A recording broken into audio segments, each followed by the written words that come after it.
It's welcome to Stem Cell Orthopedics. I'm Dr. Mark Walter. I just want to talk a little bit about stem cell orthopedics and what it can do, what it can't do. There's a lot of controversy in this area today. I have been in the field of regenerative orthopedics for the last 20 years.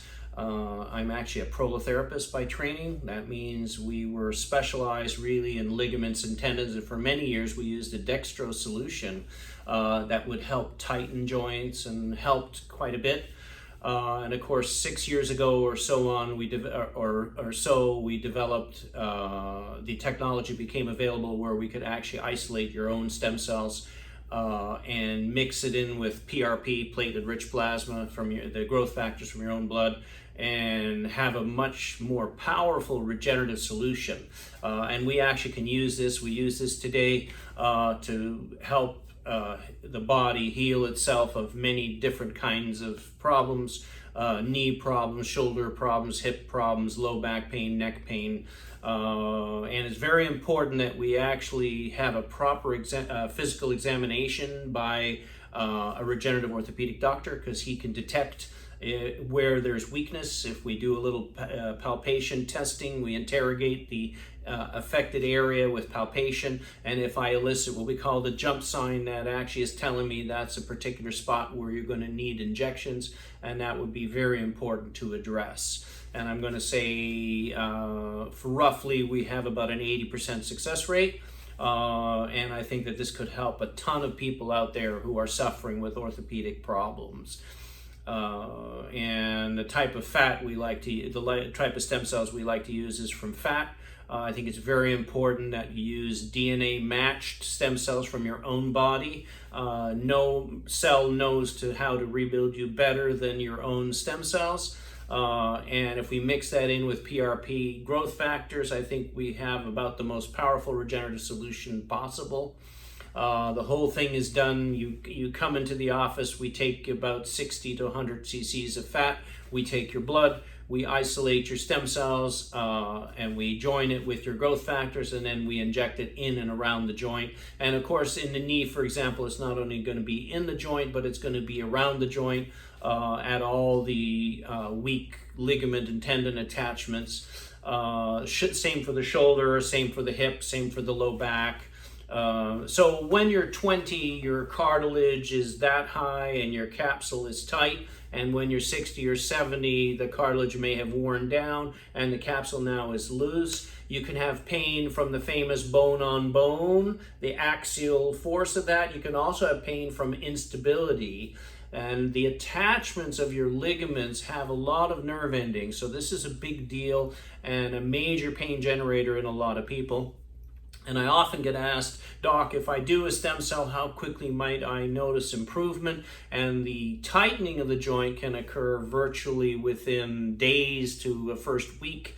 You might have improvement, okay? The regenerative side takes at least 6 weeks. The stem cells remain alive for at least 4 to 5 months doing their stuff, and it probably takes at least 6 weeks for the regenerative side to actually rebuild tissues enough to make a symptomatic difference.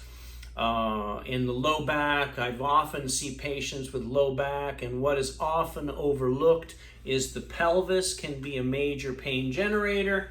Here is Sam, my assistant, my super skeleton here. And often, I know you do an MRI, and often you find that there might be disc problems, but the question is, are those abnormalities on the MRI actually the cause of the pain, or are they an anatomic abnormality that you've detected using the MRI?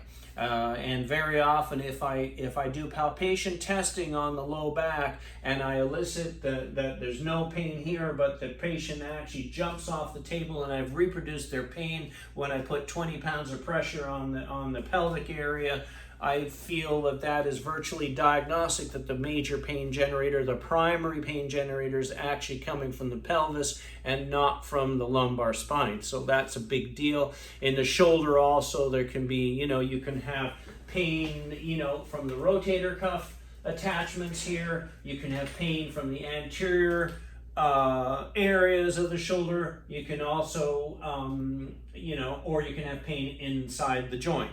So there often is a number of pain generators on the shoulder, not just one or two, but 4 or 5. I commonly, when I examine a shoulder, I might identify that. So roughly with stem cell, I would say that we have roughly an 80% success rate. What is very important is that I would examine the joint if at all possible. Right now with the coronavirus, we're offering a free consultation by phone, Zoom, or in person. So please go on to our website, stemcellorthopedics.com, or phone us 941-955-4325, and set that up. Be happy to offer that to you, and stay safe out there. So in many cases, I think that we could offer you a very good alternative if you're suffering from long-term musculoskeletal pain or some orthopedic problem. I think you should consider stem cells before you consider surgery. If you can avoid surgery, avoid the need for surgery, I think that is a good thing. So thanks very much. Please look us up, stemcellorthopedics.com. Also on my YouTube station, Dr. Mark Walter, MD, you'll find other YouTube videos that I've done. There's also a number of patient testimonials that you'll be able to review there. Okay, thanks very much. Till next time. And please sign up for our YouTube station. So be happy to send you these videos as they become available to keep you up to date on a very interesting field. Okay, thanks very much. Thanks. Bye.